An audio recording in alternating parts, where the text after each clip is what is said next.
Welcome to ZoMo servers. Today we are going to talk about the Fulmination Generators and the purpose of this thing in Voltz and other Tekkit mods. At first you have a Fulmination Generator, you have to connect all the sides with cables. After you have to connect it with cables, it will give energy if you drop an antimatter on it. I will show this in a second. Here you have a general purpose thing of it. Most people build it like a cube with a hollow inside and water in it. As you can see, all the sides are connected. But let's try it out.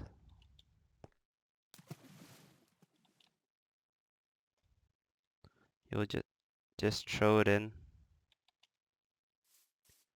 And as you can see, it will give power and also some kind of radiation. So you have to take care of that. Now, a better solution for building it is a checkerboard design. This design is kind of hard to build, harder at least. But I will show you the most sufficient way in a second. You can just build it up, like pile it up with cables between it. And in the middle there also has to be a water source on top of it. And you have to build the sides. Like this.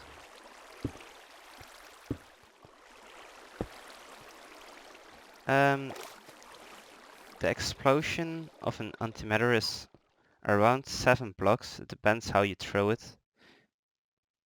If you throw it in a side, that side will get 7 blocks for, and the other side 6. So that's something you have to take account of. So this is the beginning of the best fulmination generator you can build. You will start with 7 blocks in the middle and pile them up.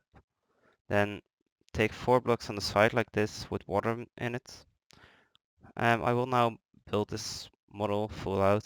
You just add the sides, and I have like a schematic for this, how to build and how many blocks on every side.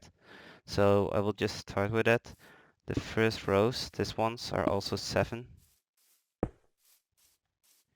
Then you can just pile them up again and wire them.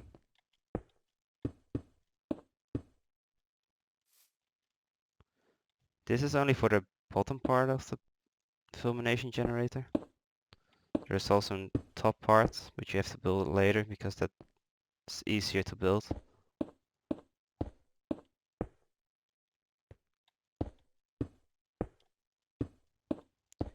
Now if you have 7 parts on like this, you can connect it with cables again.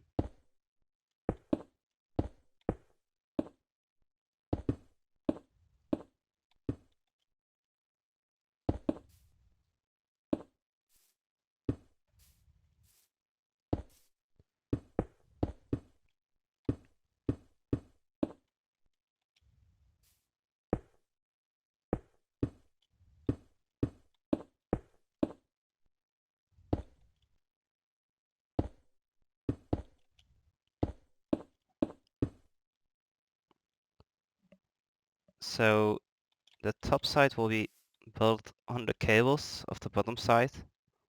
So like on this corner, that one. And the cables will come on the other places, like here and here. The next row after the 2 7 rows, you get a row of 6. So you have to start one higher. This is important because it won't get further, and then the bottom one doesn't do anything, and now you can connect a cable to the bottom one. So you will get more energy because every side that's connected from a working fulmination generator will produce power. So it's important to keep that in mind. So this is the middle, the water part. I will show the schematics with a blue dot in the middle so you know where you're at the schematics. I will just build it and give you a little music to here, and you can see when it's finished, and if you need any help with the schematics you can see them in the link or at the end of the video.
So the bottom part is almost finished, as you can see.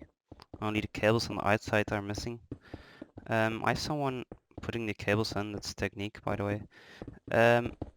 Let's start on the top side. Before I will start with that, I have a little remark with the cable and the Fulmination generators. With placing them, the best thing is to place this first row, like a vertical row. Then if you go sidewards like this, they're almost all the same length, as you can see in the picture. And it is easier to build like that. You can see it at the bottom as well. So it's easier to build. Only the sides here are two length, that's different. And the tree stops over there. So the top is just the opposite. You place them on the cables. This is for more efficiency, so more Fulmination Generator hit cable. Because if you do it like the same as the bottom, you won't get as much power as you do like this way. Yeah, there's nothing more to say about that. We'll just finish this job.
So as you can see, we almost finished the whole building. Just some lost cables to place. As you can see, it's really big, so that's why if you start the game, you shouldn't be building this. Also, the antimatter is quite expensive in the start, so you should not use Fulmination generators. But when you can afford them, you should start with a checkerboard design, like I've shown over here. You can just add any cubes you have, anything. Just connect all the cables and use that as power source. But if you have enough resources, you should build it like this. Because then you don't have to use that much antimatter for it. I think we're almost ready to go. Just the last check for the cables.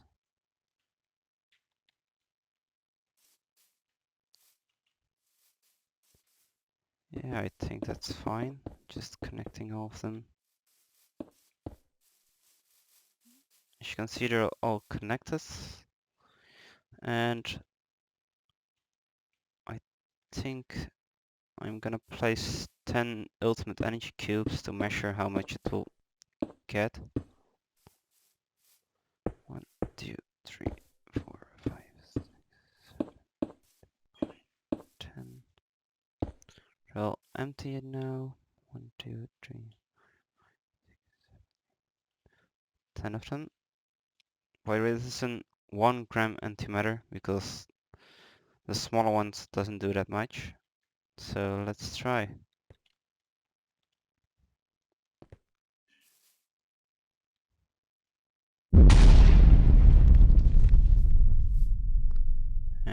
go. As you can see, they are all filling up at an equal level.